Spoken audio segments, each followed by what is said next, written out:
nitawezaje kuwatoa wana wa Israeli? Nitawezaje?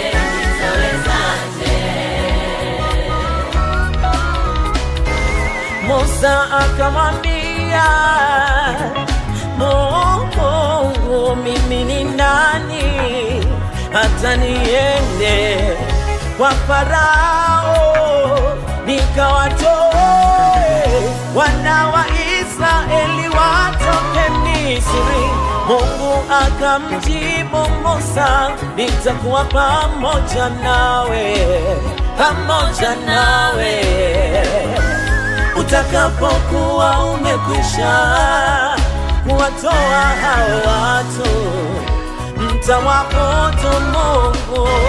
Musa akamwambia Mungu, mimi ni nani hata niende kwa Farao nikawatoe wana wa Israeli watoke Misri?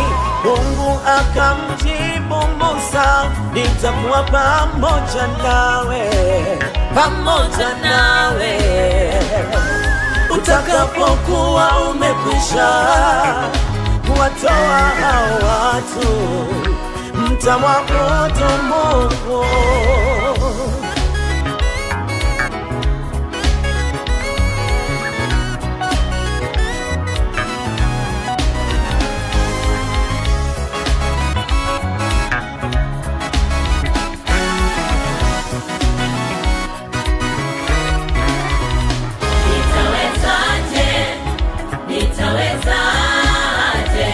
Nitawezaje kuwatoa wana wa Israeli? Nitawezaje?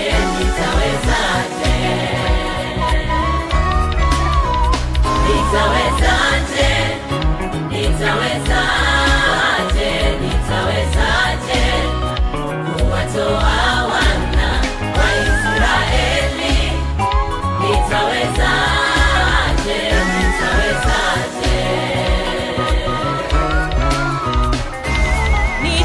Nitakapofika kwa wana wa Israeli na kuwaambia Mungu wa baba zenu amenituma kwenu, nao wataniuliza jina lake ni nani, niwaambie nini? Niwaambie nini? Nitakapofika kwa wana wa Israeli na kuwaambia Mungu wa baba zenu amenituma kwenu, nao wataniuliza jina lake ni nani, niwaambie nini? Niwaambie nini?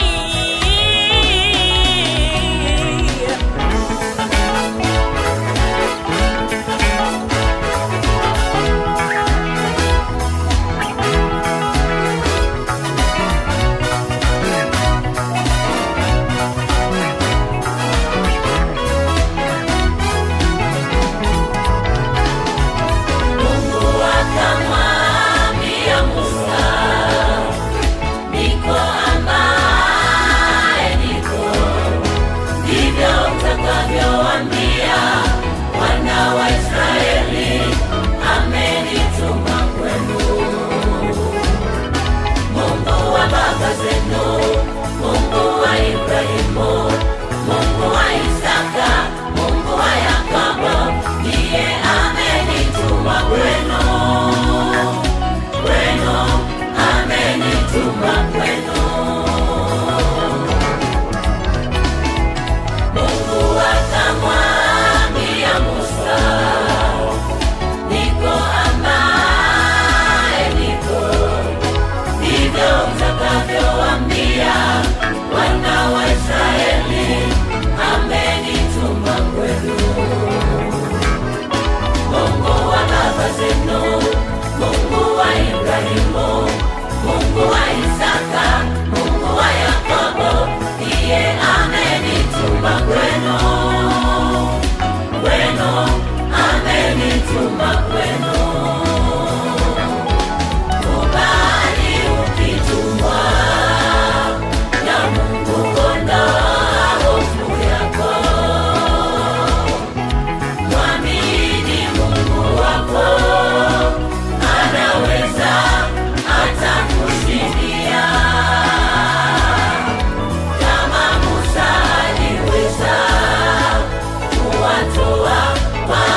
are watching Gospel Outreach World Television Network, a Christian channel that builds your faith through gospel music, choirs, and uncompromised gospel of truth, brought to you by anointed servants of God, which includes Bishop Dr. Isaac Ndegwa, the CEO Gospel Outreach World Television Network and presiding Bishop, Gospel Outreach Church USA.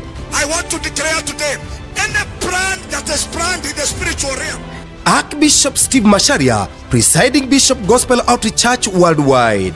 Have discernment and know exactly where you are and what is fighting against you. Bishop Mark Kariuki, the overseer, Deliverance Church Kenya. Now the devil uses fear to keep you and I. Bishop Jimmy Mwando from MBCI.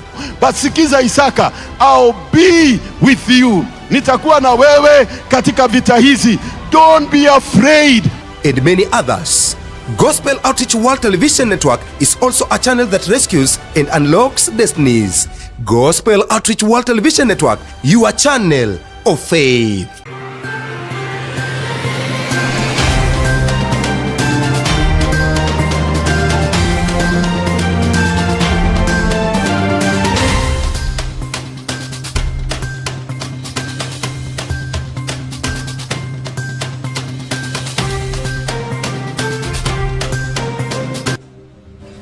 Barabara kabisa, kweli Mungu ni mwaminifu, na tunashukuru Mungu kwa sababu ya kutupenda kiasi hiki na kutupa nafasi nyingine ya siku ya Alhamisi ili tuweze kuwa pamoja na tuweze kuwa na kipindi hiki cha majira ya neema. Mungu ni mwaminifu, najua ya kwamba amekulinda na hata nami amenilinda, na tunashukuru kwa sababu ya neema yake ambayo inatosha. Mara kwa mara hatuwezi kuchukulia mambo yote kuwa ni ya kawaida. Mtu mmoja alisema ya kwamba it is not a right to wake up, it is not a right even to sleep, it is not a right to do anything.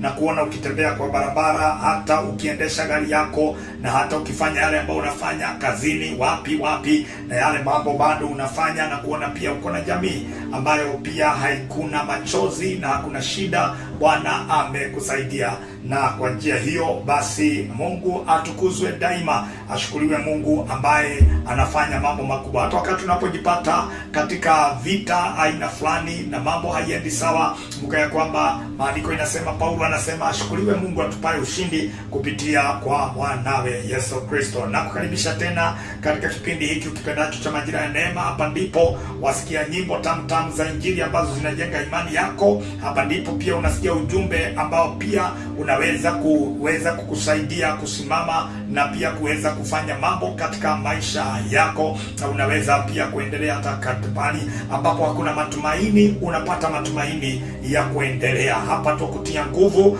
na kwa hivyo Bwana ni mwaminifu. Karibu tuweze kuendelea na kuweza kufanya mambo ambayo Bwana ametupatia kwa dakika chache, na Bwana ataendelea kukuinua katika njia zote. Leo tumekuwa katika wiki hii tumekuwa na msururu wa kuzungumza kuhusu habari za baada ya uvivio. Baada ya ufufuo unafaa kufanya nini? Wakati Mungu amekuja kwa maisha yako kwa nguvu nyingi na amefanya vitu na amekuinua, ameinua roho yako ilikuwa imeinama, ameweza kuinua moyo wako ambao pia ulikuwa umegandamizwa wakati ambapo haukuwa na matumaini, amekupa matumaini. Ufufuo wa aina hiyo, amefufua sehemu yako ya maombi, amefufua katika sehemu yako ya maisha, na unasikia ya kwamba sasa ninaweza kuendelea. Sasa baada ya ufufuo basi huo, na baada ya kupata hizo nguvu mpya unafanya nini? Hapo ndipo tulipo. Kwa hivyo jambo ambalo tumekuwa tukizungumza ni kwamba ili kuweza kusustain nguvu hizo, tumekuwa tukizungumza hata katika majira ya kwamba ile mwanga ama ile moto ambayo inaonekana kwa maisha yako, ambayo inachoma kila makapi, kila uharibifu wa adui, ili kuweza kuisustain lazima uwe plugged in the source, katika mahali ambapo nguvu zako ulizozipata. Na katika nguvu zetu tumezipata ndani ya Kristo, na kwa hivyo lazima tujiunganishe, to remain plugged katika maisha yetu katika Mungu, katika kisima cha Roho Mtakatifu, na ili tuweze kuendelea kung'aa kwa sababu mafuta mwanga hauwezi kupatikana. Sisi tulitumia mataa zamani, ile mataa ambayo wengine ni pressure ambayo ilikuwa inapigwa hivyo, sijui hiyo teknolojia walitoa wapi, lakini inatoa unapulisha, alafu baadaye kulikuwa na mwangaza ulikuwa unatoka pale kwa kichungi fulani kadogo, sijui kama unakumbuka miaka hiyo, alafu baadaye inawaka kwa nyumba. Hiyo taa walikuwa naita taa ya pressure, ilikuwa ya nguvu na ilikuwa inanunuliwa expensive. Mtu akionekana katika hiyo familia ambayo iko na taa ya pressure, walikuwa wanaonekana wao wako mbele sana, wakati hakukuwa na mambo ya stima na maisha ilikuwa inaendelea. Kama sio hivyo, kuna ile taa ya mafuta, unaweka taa ya mafuta na mradi tu mafuta iko, hata ikienda kupungua unarudisha mafuta, basi mnaendelea kuwa katika mwanga. Ili kuweza na ile utambi lazima iwe connected na mafuta hayo, ili iweze kuendelea kupandisha na kuvuruta na kunyonya yale mafuta, alafu baadaye mwanga unaendelea kuwa katika maisha yetu. Hiyo ni mambo ambayo inaonekana na inatufunza mambo makubwa ya kwamba ili kuweza kung'aa katika maisha yako na kuendelea kuwa na nguvu, lazima uwe connected to the source, you be plugged to the source, remain connected to the source. Si revival sio ya siku moja, ufufuo sio wa siku moja, ni kitu cha kuendelea, ni kitu cha kusonga mbele. Na niseme tena, ili kuweza pia kufaulu katika maisha yako, lazima uweze kuwa connected katika hata zile taa za stima, lazima iwe plugged mahali, ili mambo iweze kuendelea. Hata vitu ambavyo tunatumia appliances kama zile fridge na vitu vingine na hata TV, ili kuweza kuona na ikupatie service, lazima iwe connected katika moto. Mambo haya yote inatufundisha mambo makubwa ya kwamba kuendelea kwetu lazima tuunganike na yule aliyetuita, na kwa hivyo tuendelee kung'aa, tuendelee kuwa na nguvu na kufaulu katika maisha. Bwana akubariki unapoendelea kuamini Mungu na kufanya hii yote kwa ajili ya utukufu wa jina lake, na Bwana aendelee kukubariki. Mimi ninasikia ya kwamba tunaweza kubarikiwa leo katika ujumbe ambao unaokuja katika maisha yetu. Na nitaje kidogo, jana nilizungumza kuhusu exercising that power, na hiyo ndio Mungu anataka utumie mamlaka. Ambassador yote ambaye anatoka katika nchi nyingine na nyingine, alafu akiingia lazima exercise nguvu ambazo amepewa na serikali ambayo imempeleka katika nchi hiyo, hata kama iko kwa nchi ya wenyewe, lakini kwa sababu kuna nchi ambayo imempatia mamlaka, anaweza kufanya vitu na kutekeleza mambo. Angalia, hata rais ni hivyo hivyo, anatekeleza. Tumepewa nafasi katika mahali pa juu na Mungu ametuweka hapo, lazima utumie nguvu na mamlaka ambayo Mungu amekupa ili kuona mambo yanatembea, yanaweza kuendelea. Benson Idahosa, tuliangalia vile ambavyo alivyofanya, ya kwamba kulikuwa na mkutano ulikuwa umepangwa mkubwa wa wale wachawi, na ukapangwa kule Benin, kule ambapo ametoka, na ikini aliposikia akiwa huko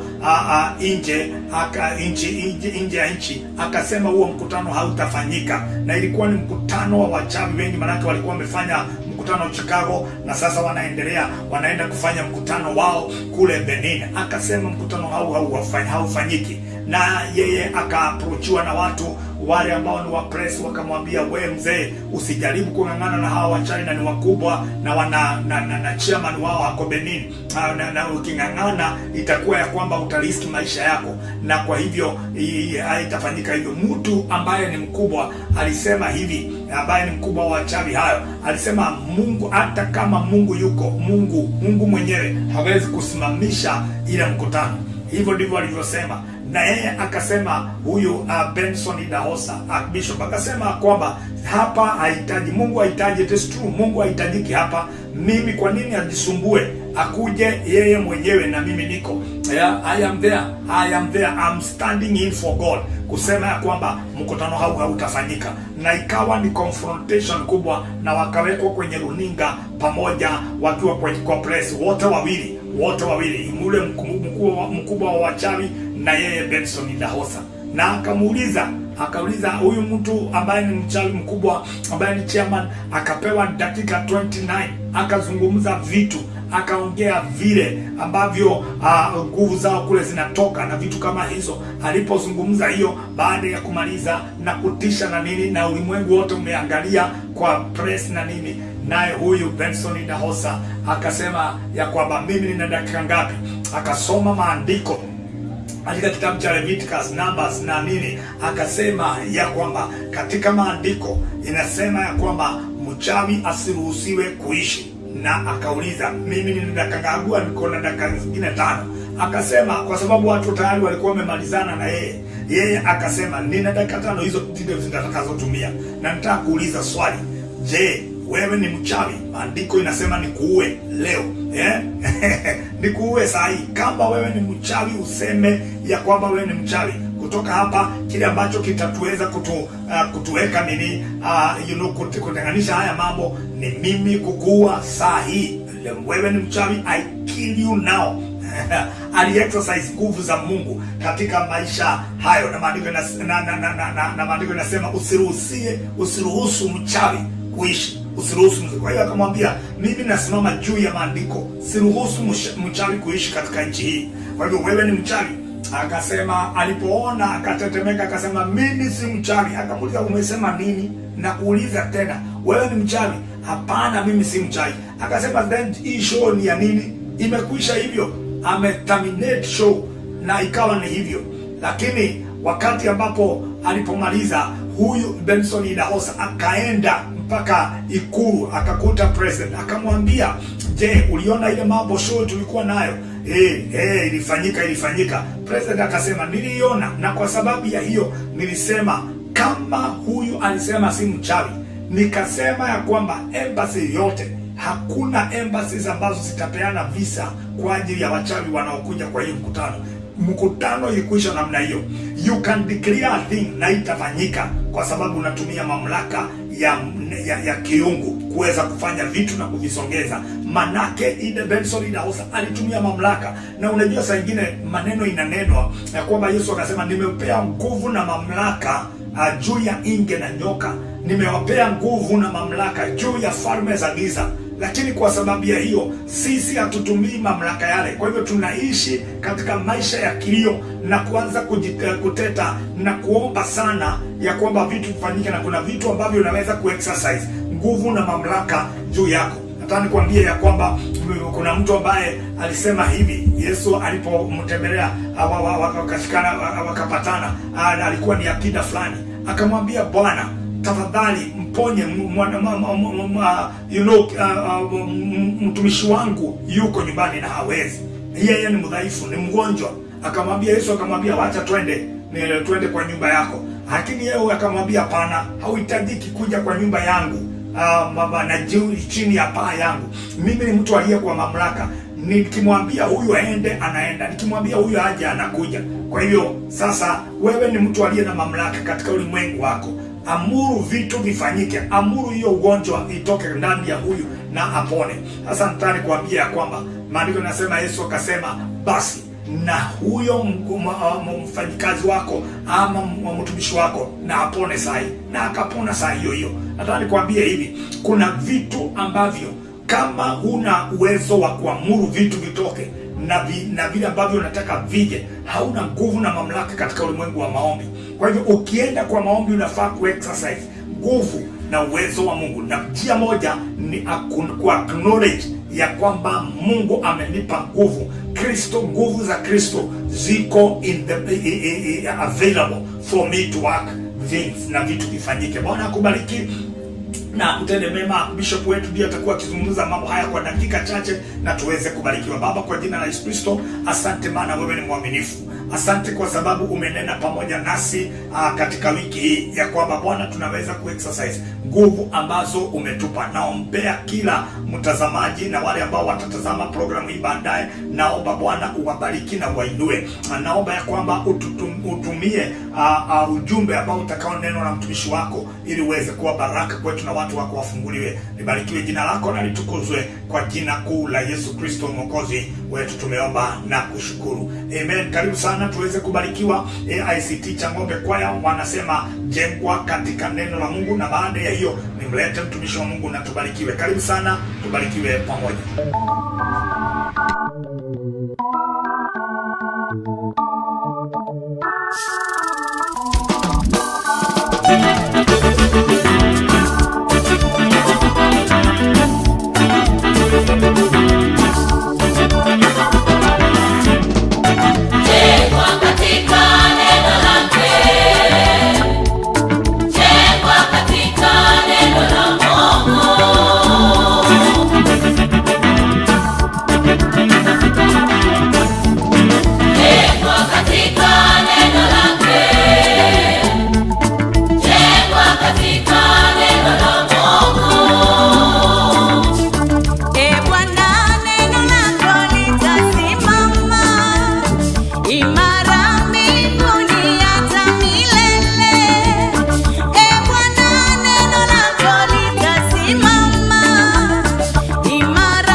greet you all in the most precious name of Jesus.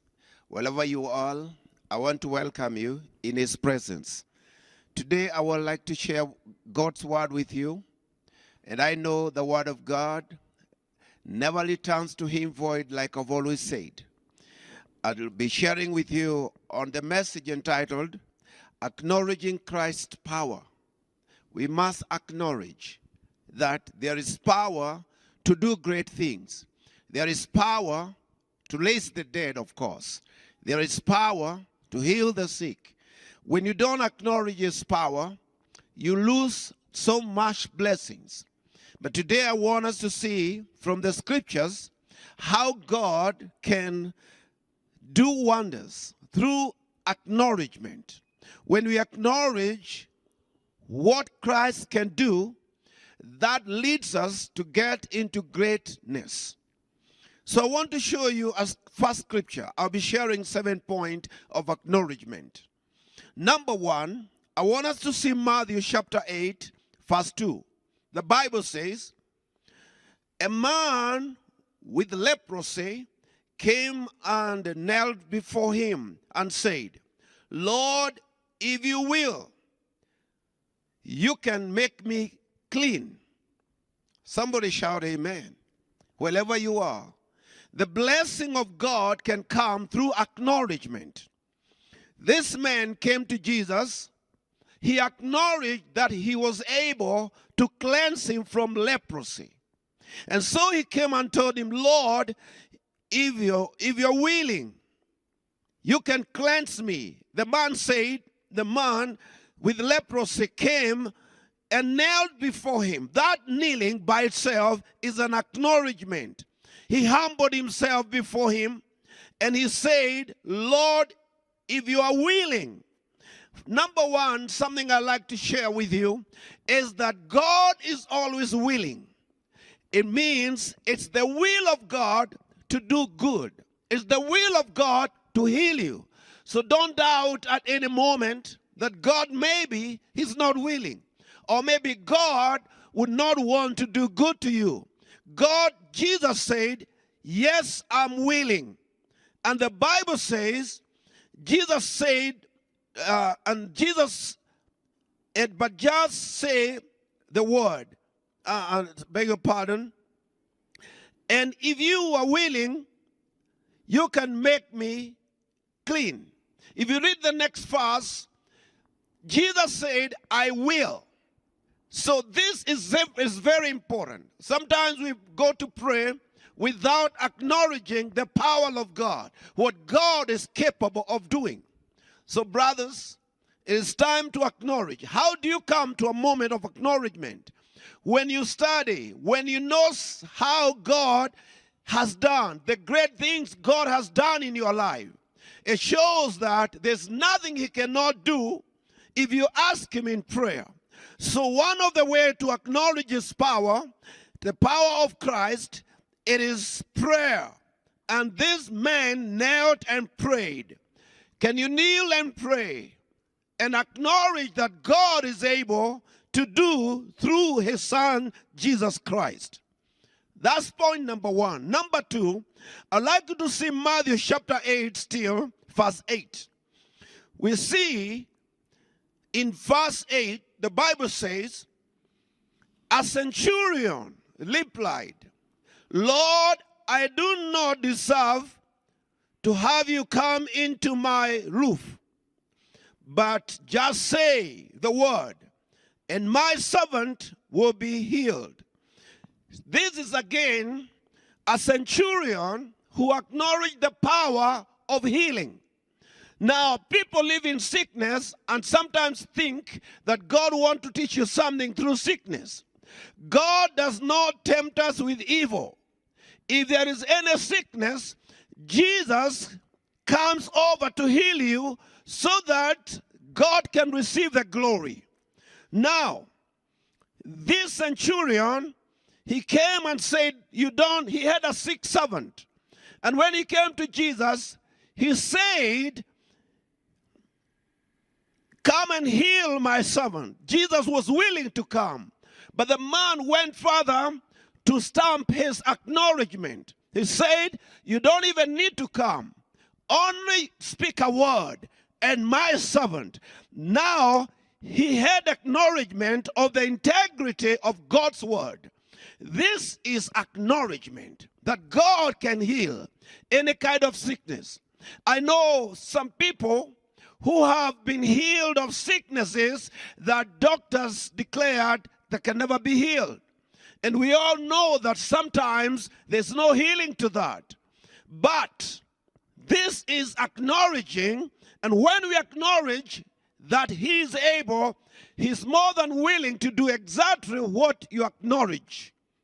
And may God bless you. Another point, number 3, in the book of Luke chapter 8, verse 31 to verse 32, the scripture says, and they begged him repeatedly not to order them to go into the abyss. A large herd of pigs and was feeding there on the hillside. The demons begged Jesus to let them go into them, and he gave them permission. Now, this is something I would like you to know, the power of acknowledgement. When they acknowledged that he had the power to control even demons, Jesus, they prayed actually. They said, do not chase us out of here. Allow us to go to the pigs. This, even the demons acknowledge him, acknowledges power. The Bible says, at the mention of the name of Jesus, demons tremble. So even demons acknowledge. The Bible says, you say you have faith. But even demons, when they hear that name, they tremble. Some of us don't tremble at the name of Jesus. I know there are people who mock that name.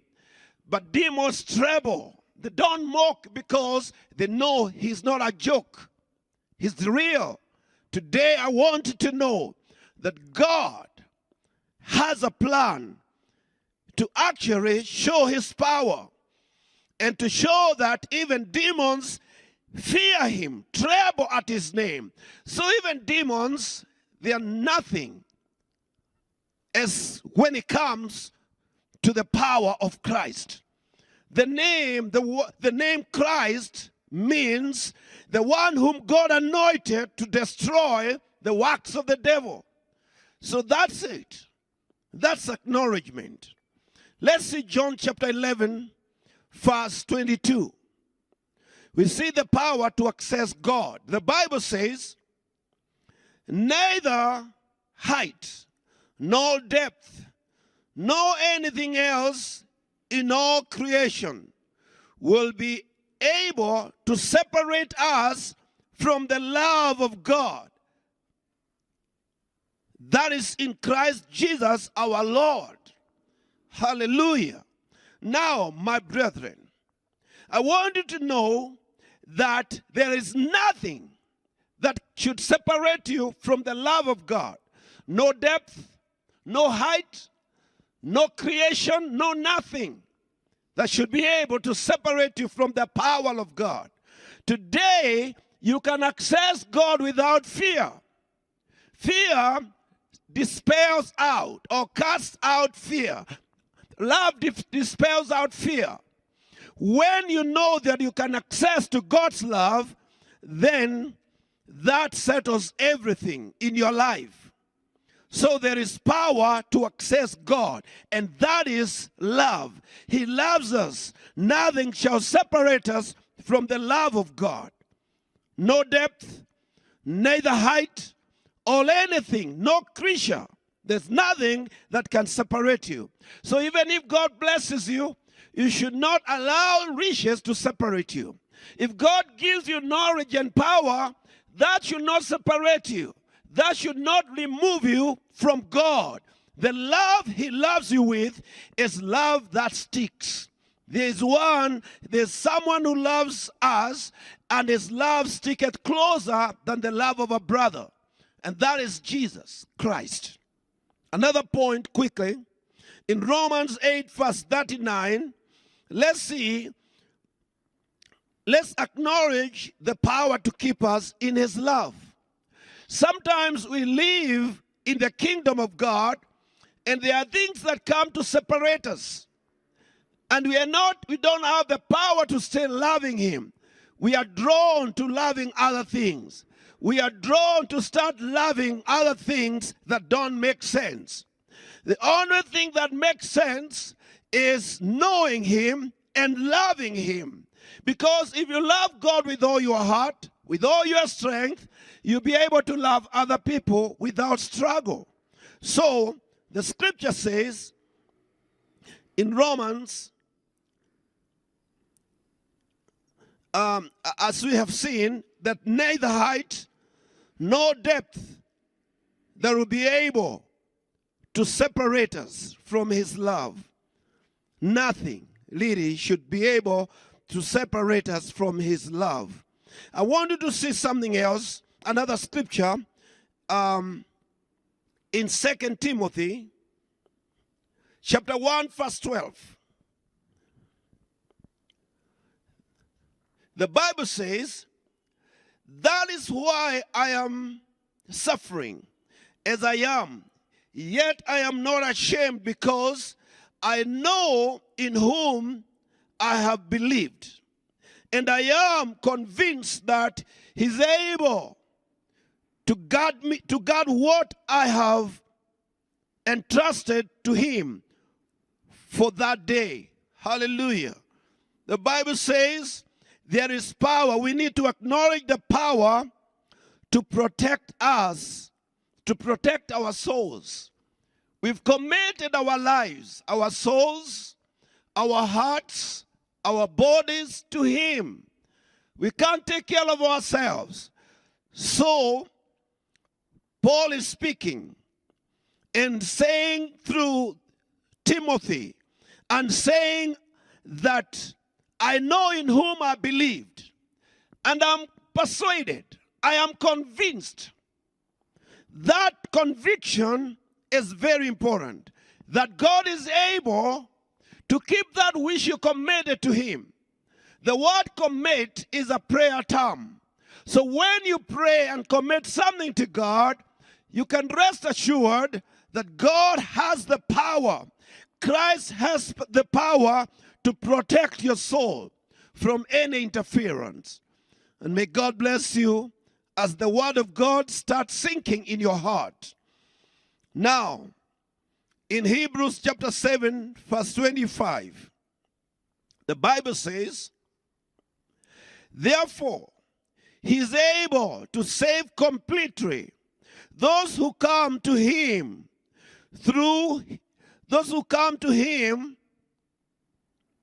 those who come to God through Jesus, because he's able, he always lives to intercede for us. I want you to know something else, to acknowledge the power that saves us. He's able to save us completely. He's able to save us to the uttermost. Why? Because he ever liveth to make intercession for us. So today, you might not even know why you're really getting blessed. It is not only for your prayers, because Jesus prays for you. Your prayers has a backup, and a strong backup, because you're praying, but you have a backup of Jesus, who ever liveth to make intercession for us. So he's making intercession for us for whatever need that we have in life. Today I'd like to pray with you. And I want you to acknowledge that God is able. Whatever it is you'd want me to pray with you, whatever it is you'd like to present before God, I'm ready to pray with you right now. Shall we pray? Wherever you are, let's pray together. Father, in the name of Jesus, through acknowledgement of your power, the power in your Son, Jesus Christ, I pray for the needs of your people. Let those sick in their body be healed. Let those discouraged be encouraged. Let those who had lost hope gain hope again. In the mighty name of Jesus. Thank you, Father, for you hear prayer and answer prayer. In Jesus' name. Your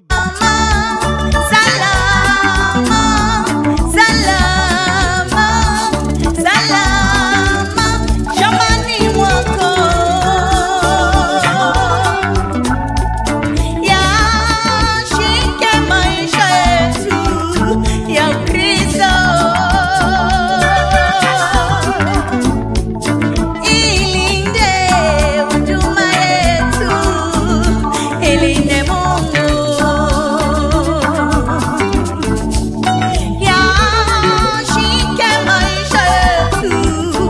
ya Kristo. Ilinde huduma yetu, ilinde Mungu.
Barabara kabisa. Ujumbe ni kweli kabisa. Acknowledging Christ power in you, acknowledging Christ power in us, ya kwamba Kristo nguvu zake hazijakuwa dormant.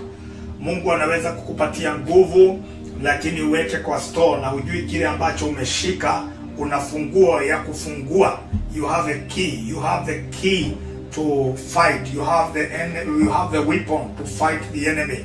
And sometimes saa ingine tunaanza kuchanganyikiwa wakati ambapo tunafika katika maisha yetu katika mwisho wa mambo, na unashindwa utafanya nini. Kumbe una nguvu ambazo tu umezi-incubate, lakini haujaziachilia zifanye kazi na zidili na kila issue kwa maisha yako. Bwana akubariki na akutende mema. Bishop Papa, Mungu akubariki na akuinue kwa sababu ya ujumbe wenye nguvu namna hiyo.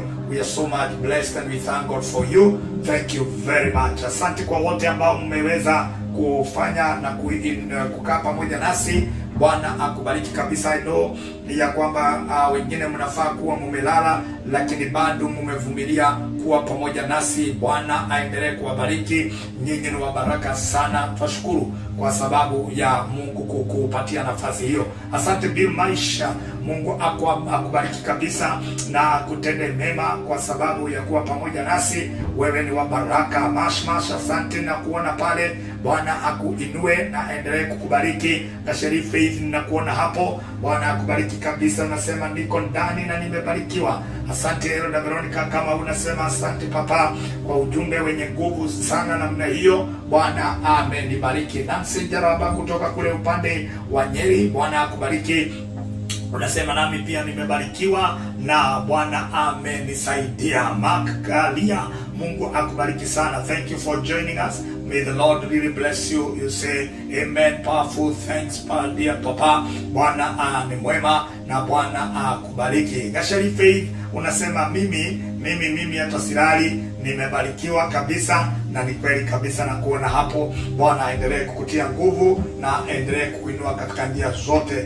Jumbe hizi zimekuwa za baraka. Tunashukuru Mungu kwa sababu ya kuwa pamoja nasi, na neema yake Mungu iendelee kukutosha sasa na hata kuendelea hata tutakapoendelea kubarikiwa namna hiyo. Bwana aendelee kuwainua wote na aendelee kuwabariki. Nyinyi ni wa baraka.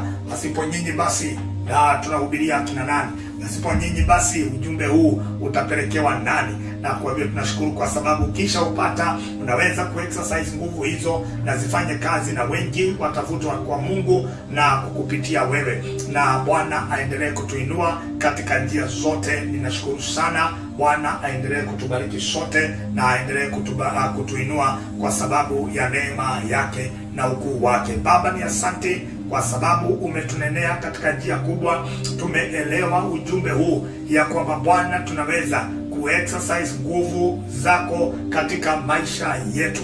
Na asante kwa sababu ukiacknowledge nguvu za Kristo ambazo zinafanya kazi maishani mwetu, Bwana tunaweza kuzitumia ili kuweza kufungua milango, ili kuweza kutekeleza wajibu wako katika maisha yetu na kupigana na kila nguvu za uharibifu ambazo zinatisha hatima yetu. Naomba ya kwamba umbariki kila mmoja ambaye amepata nafasi katika kipindi cha leo. Bwana, naomba ya kwamba uwabariki na uwe pamoja na wao. Asante kwa sababu wewe umbaki kuwa mwaminifu siku zote, na Bwana unaendelea kutubariki na hata kuituinua. Naombea kwamba kila mmoja ambaye yuko hapa lakini ni mgonjwa, Bwana naomba ya kwamba kupitia kwa nguvu hizo Bwana zifanye kazi. Ulituma neno lako likaweza kuponya watu wako. Naomba ya kwamba uendelee kuwaponya na kuwainua wale ambao Bwana wana shida. Uendelee kuwamalizia kila shida na matatizo, waone ukuu na neema yako na uwafungue siku zao katika jina la Yesu Kristo. Tuwakemea kila maradhi, tuwakemea kila nguvu za uharibifu. Tutangaza ya kwamba hakuna yeyote ambaye amefika hapa maisha yake haitafunguliwa. Asante kwa yote umefanya. Jina lako litukuzwe daima na litukuzwe, maana ni jina lenye uwezo. Kwa jina la Yesu Kristo Mwokozi wetu tumeomba na hata kushukuru. Amen and amen. Bwana akubariki. Wewe ni wa nguvu na Bwana akutende mema. Oh my goodness. Tabitha waboi. Mungu akubariki. Kumbe uko hapa my sister. Bwana akubariki kabisa. Hata sikuwa nimeona, na nashukuru kwa sababu yako imepop up tupa, na ninashukuru kwa sababu ya kukuona. Asante Kasheri, unasema asante. Wewe ni wa baraka Bishop, na nashukuru kabisa. Bwana akubariki kabisa na utende mema. Mulale salama wale ambao mnalala kule na wale ambao mko huku, basi Bwana awape neema. Tuendelee kutumikia Mungu, tufanye kazi tukifanya yale ambayo Bwana ametuita kufanya, na tukiamini, tusikusahau neno lile Bishop alihubiri kwa Zoom jana ya kwamba Yesu yuaja Maranatha, na kwa sababu ya hiyo tunamgoja Kristo mara ya pili, manake yuaja tena na hata weza kuchelewa, maana yeye ni mwaminifu. Oh my goodness, Kare, kumbe uko hapa. Asante Wangari, Mungu akubariki kabisa na akutende mema kwa sababu ya kuungana pamoja nasi. Pia wewe pia ni wa baraka. Bwana awabariki na awainue katika njia zote.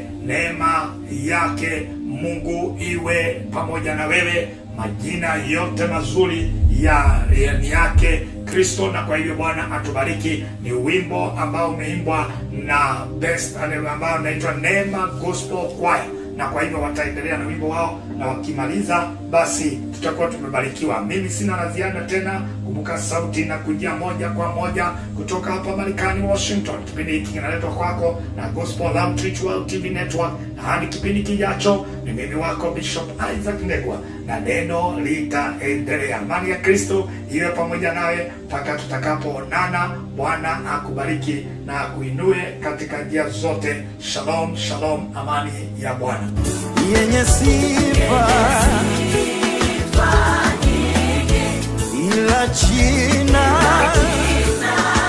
la Yesu limepita majina yote. Jina hili la kuaminiwa, jina hili la kutegemewa, jina hili ni ngao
msaada